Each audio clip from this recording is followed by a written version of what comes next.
We'll embark on a transformative quest for spiritual truth with Path of Faith as we explore the mysteries of faith and the boundless love of God.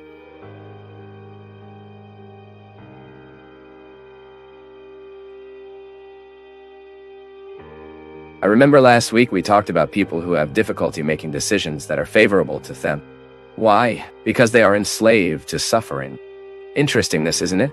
Sad to realize that we often get into vicious processes so self-destructive that we lose the ability to decide for us.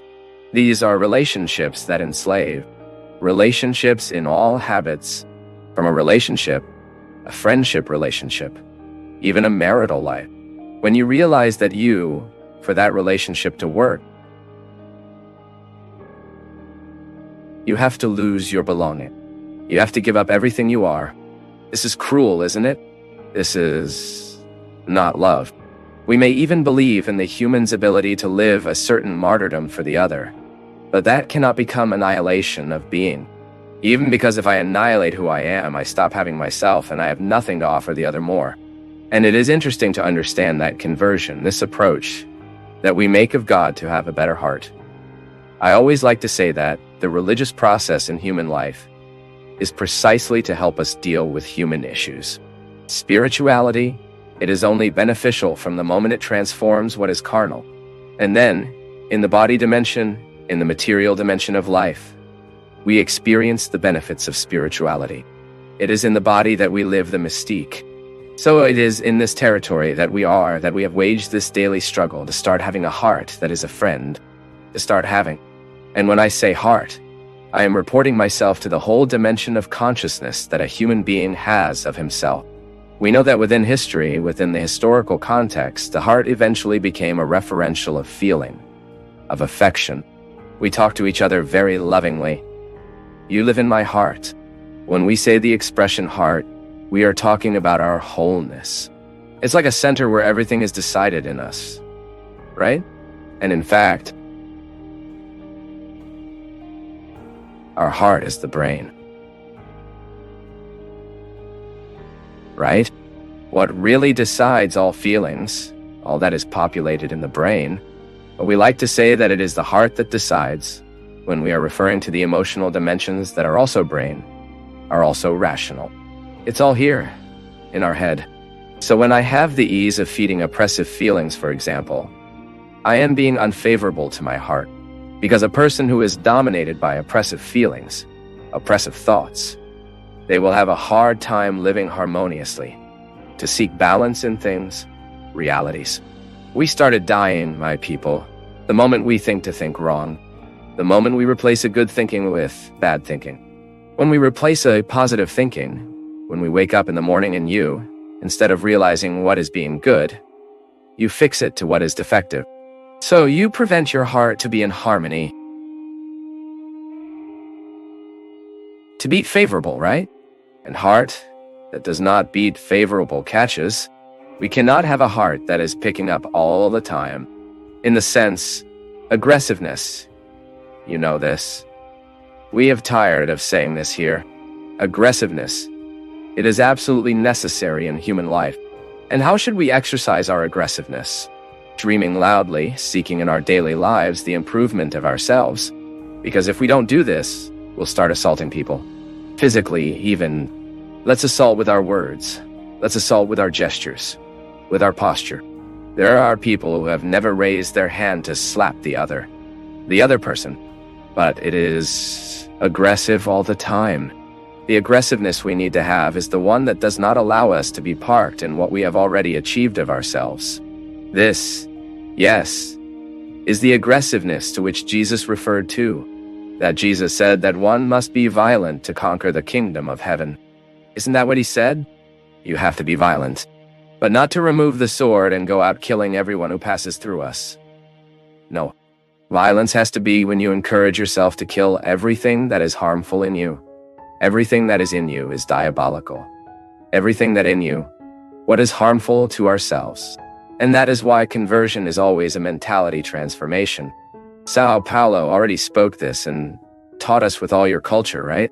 And Paul was a man deeply knowledgeable of the culture of his day. He was a great philosopher. a man who had contact with unholy culture, so to say, secular from his day. And São Paulo brings all the range of knowledge that his cultural formation had given him to understand Christianity. This is the big difference from Peter and Paul. Pedro is a simple man who had no opportunity to study. So what did he do? He applied all the time in a practice of carrying the gospel forward, in the Malay, in everyday life, in the task of traveling, of walking distances to make the gospel happen in the communities. Paul was already more erudite, and his group there too, who liked to think of Christianity and disseminate Christianity with letters, with lectures at that time, gathered, it is true. He gathered the communities in the big theaters. So you see, you had at that moment the Church of Peter walking with all the difficulties, with all that courage Peter had, because Peter was a hard-working man. He was a fisherman. So he certainly used all the resources he had to talk about Jesus from the practical experience of being who he was to do what he did. And he converted a lot of people. He has converted thousands and thousands of people. And even today, we are children of Peter.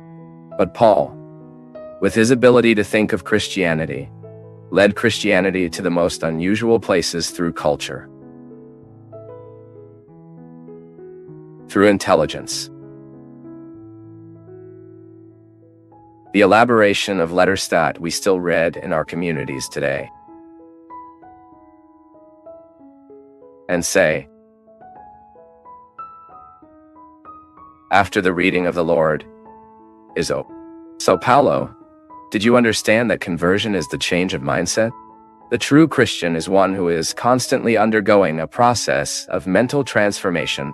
Look how fantastic that. Do you know that every time you learn something new, your brain is physically modified? He undergoes physical modifications. So when we dive into the mystery of Christianity, we begin to assimilate a way of being and thinking of Jesus.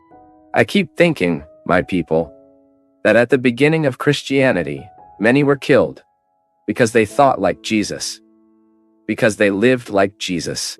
Only in the year 300 and something, if this is 314, that Constantine, the emperor, officializes Christianity as the official religion of the Roman Empire. And incredible as it may seem, from the moment Constantine officializes, which allows Christianity to lose its strength a little now.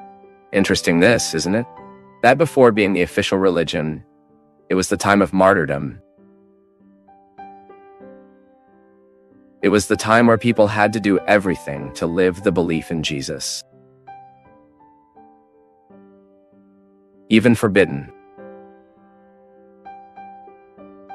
Even denied. People needed to fight. And I remember that I had a church history teacher who said that when Christianity is officialized, one begins to have religious relativism. If you think, today, are we forbidden to live our Christianity? No.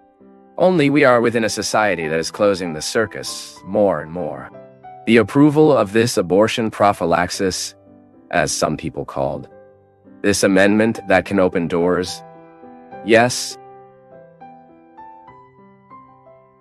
so that abortion is this time. It's like water that is slowly undermining, right? The church will always be radically against the whole process that can facilitate an abortion of a child. We are not even here entering the fear of public policy issues. Which women are entitled to this, is entitled to that. We are not entering this fear. This is a political discussion. We are talking about the value of life that we need to preserve all the time. Now, if you think, what changes to us Christians any breach that may be of law for abortion to be officialized? Absolutely nothing, because for us life remains a value, and we will do everything, even if it is an ant job, so that no woman aborts the child who is waiting. The gospel is not just a backpack that leads to the back and occasionally get rid of it. No, it's internalized. We understand Jesus' proposal. It became a way of thinking. So for us, it will always be inadmissible for a child to be killed because, I don't know, because the mother has not planned that pregnancy. or because that mother went through a process that was oblivious to her williest. But from the moment life exists, we need to commit to it. And that's where the question comes in. When I have a heart that is favorable to me, when my heart is converted, I don't will need to make a lot of effort to want good. This is fantastic, my people. We identify that conversion, true conversion, makes good natural in us, that we don't always do good. We want. Why? It is lust. A difficult word, right? Buddha talks about something very simple. What is lust? The natural tendency we have to make mistakes. And the conversion is that. It is you putting lust in a certain control. It is you to identify that you have a fragility that needs care. I always like this example. Fragility cannot scare us. It's like a crystal. I have a piece in my house that is precious. So I have to keep it in a way that she's not exposed to the risks of being treated anyway, right? Why? Because it is crystal. She is fragile. So what is fragile tells me that there will be greater care. We have no rude souls. We have fragile souls. That is why within us, we need to constantly go through the experience of care, the experience of compassion, the experience of love. Because if we do not put love in this heart, if we do not convert our hearts, want good will always be a painful process for us. Doing good will always be a painful process. And it can't be like that.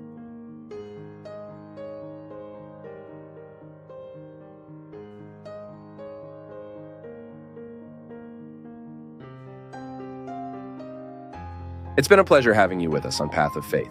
We value your feedback, so please share your thoughts in the comments, give us a thumbs up, share this video with others, and hit the subscribe button to stay connected with us.